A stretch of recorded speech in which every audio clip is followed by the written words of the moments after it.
नमस्कार दोस्तों, स्वागत है आप सभी का अंशिका अकेडमी के इस ऑनलाइन प्लेटफॉर्म पर, जहां पर हम आज बात करेंगे मध्य प्रदेश शिक्षक भर्ती वर्ग 3 से लेकर एक अपडेट के बारे में, यानी कि प्राथमिक शिक्षक चयन परीक्षा 2024 के बारे में। क्या इसका पेपर अगस्त 2024 में ही होगा क्या? कि जैसा कि आपको पहले पेपर कटिंग में ईएसबी का जो एग्ज़ाम शेड्यूल जारी हुआ था, उसमें बताया गया था कि उसका पेपर जो है आपका प्राथमिक शिक्षक और माध्यमिक शिक्षक दोनों का जो पेपर है आपका अगस्त 2024 में होना है। अगर 2024 अगस्त में होना है तो इसका ऑफिशियल नोटिफिकेशन आपको कब तक देखने को मिल सकता है, और साथ ही साथ इसकी आयु क्या रहेगी, इसकी योग्यता क्या रहेगी और इसका सिलेबस आपका क्या रहने वाला है, इन सारे पॉइंट्स पर आज हम बात करेंगे। तो जल्दी से जल्दी वीडियो को शेयर कर दीजिए और चैनल को सब्सक्राइब करना बिल्कुल भी ना भूलें, ताकि क्या इससे रिलेटेड जो भी नेक्स्ट इन्फॉर्मेशन हो वो आप तक इजीली पहुंच सके। तो किसी भी प्रकार की सहायता या फिर गाइडेंस के लिए आप मुझसे संपर्क कर सकते हैं 9660976424। इस नंबर पर आप मुझे व्हाट्सअप कर सकते हैं ताकि मैं आपकी प्रॉब्लम को सोल्व कर सकूं। तो चलिए आज का वीडियो शुरू करते हैं। सबसे पहले तो मैं आपको बताता हूं कि इसका पेपर जो है आपका 2024 में ही होना है क्या। तो यहाँ पर आप देख पा रहे हैं, यहाँ पर आपका देखा है प्राथमिक शिक्षक खेलकूद गायन वादन नृत्य चयन परीक्षा 2023, जो उसकी मेंस है वो आपकी कब होगी, अगस्त में, यानी कि अगस्त 2024 में इसका पेपर होना है। इसके साथ ही माध्यमिक शिक्षक का जो पेपर है वो भी अगस्त 2024 में ही आपका होना है। तो इससे रिलेटेड आपका जो ऑफिशियल नोटिफिकेशन जो है वो लगभग आपका मई के आसपास आपको देखने को मिल जाएगा। मई महीने के आसपास आपको ये नोटिफिकेशन देखने को मिल जाएगा कि इसके फॉर्म आपके लिए आवेदन आपसे दोबारा से मांग सकते हैं। ये तो थी आपके एग्जाम से रिलेटेड इंफॉर्मेशन। तो सबसे पहले जो आपका मेन इशू जो है मैं आपको बताता हूँ, बीएड या फिर डीएड। यानी कि बहुत सारे को कंफ्यूजन है कि अभी भी ये आपको पता होगा कि डीएड बीएड वाला का जो अभी मामला था, कोर्ट केस भी चला गया था।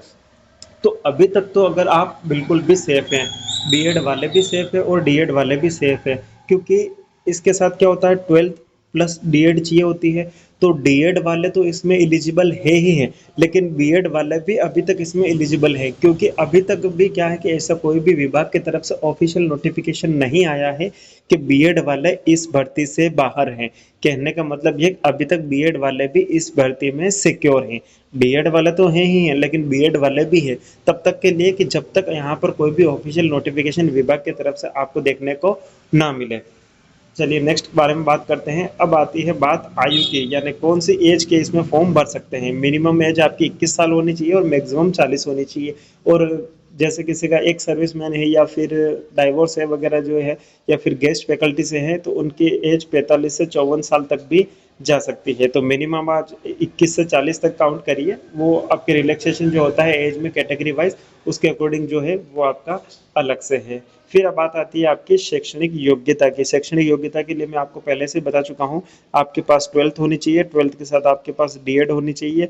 और अगर डीएड है या फिर बीएड है, तो अभी तक तो क्या बीएड वाले भी इसमें एलिजिबल मान रहे हैं, तो आप ये अभी तक मान के चलिए कि बीएड वाले भी इसमें श्योर है। लेकिन ये तो यहाँ पे सेफ जोन में आप ऐसा कह सकते हैं। कम से कम 50% अंकों के साथ हायर सेकेंडरी अथवा इसके समकक्ष प्रारंभिक परीक्षा में 2 वर्ष का डिप्लोमा या फिर उसके समकक्ष, यानी कि 12th प्लस डीएड वाले इसमें एलिजिबल हैं। नेक्स्ट के बारे में बात करते हैं, तो आपका सिलेबस, इसका सिलेबस क्या रहने वाला है। सिलेबस के बारे में थोड़ी सी चर्चा कर लेते हैं, क्या इसका सिलेबस रहने वाला है। यहाँ पर आप देखिए कि फर्स्ट, बाल विकास एवं शिक्षा शास्त्र चाइल्ड डेवलपमेंट पेडागोजी जो रहती है आपकी 30 नंबर की रहती है, और इसमें 30 मार्क्स आते हैं, यानी कि 30 नंबर की इसमें रहती है, और 30 प्रश्न इसमें आपके ऑब्जेक्टिव टाइप आपसे पूछे जाते हैं, जिसमें 15 नंबर तो आपका रहता है सब्जेक्टिव और 15 नंबर की रहती है आपके इसमें पेडागोजी। सेम इसमें भाषा वन, जो लैंग्वेज वन जो भी आप चूज करते हैं उसके भी 30 क्वेश्चन आते हैं, 30 मार्क्स होते हैं। इसमें भी सेम होता है, 15 नंबर के सब्जेक्ट होते हैं, 15 नंबर की इसकी पेडागोजी होती है। भाषा टू लैंग्वेज ऑफ सेकंड जो भी आप सिलेक्ट करते हैं उसमें भी 30 क्वेश्चन होते हैं, 30 नंबर होते हैं। इसमें भी सेम है, 15 नंबर की तो सब्जेक्ट होता है और 15 नंबर की आपकी पेडागोजी होती है। सेम गणित का भी होता है, और पर्यावरण अध्ययन भी ईवीएस जो है उसमें भी ये सेम है। यानी कि कहने का मतलब ये है कि उसमें कुल 150 क्वेश्चन है और 150 मार्क्स का ही इसका पेपर आता है। तो इसमें क्या रहता है कि जो 30-30 वाला है, इसमें से क्या होता है, 15 नंबर के सब्जेक्ट रहता है और 15 नंबर की पेडागोजी आपकी रहती है। अगर ये थे आपका सिलेबस, तो कहने का मतलब ये प्राथमिक शिक्षक भर्ती जो परीक्षा है वो 2024 में ही होनी है आपकी, ये तय है। अगस्त में होनी है ये भी तय है। तो आप अभी से ही अपनी तैयारी को शुरू कर दीजिए, क्योंकि ये मार्च आपका लग चुका है। अप्रैल, मई, जून, जुलाई, ये आपके पास 4 महीने आपके पास शेष बचते हैं, जिसमें से एक अगर आप चुनाव का भी निकाल लो तो 3 से 4 महीने आपके पास शेष बचते हैं। इन 3 महीनों में ही आपका ऑफिशियल नोटिफिकेशन भी आएगा, आपके फॉर्म भी अप्लाई होंगे, आपके एडमिट कार्ड भी जारी होंगे और आपका पेपर भी होना है। इससे रिलेटेड जो भी नेक्स्ट इन्फॉर्मेशन होगी मैं आप तक सभी के लिए लाता रहूँगा। जल्दी मिलते हैं नेक्स्ट वीडियो में, तब तक के लिए धन्यवाद।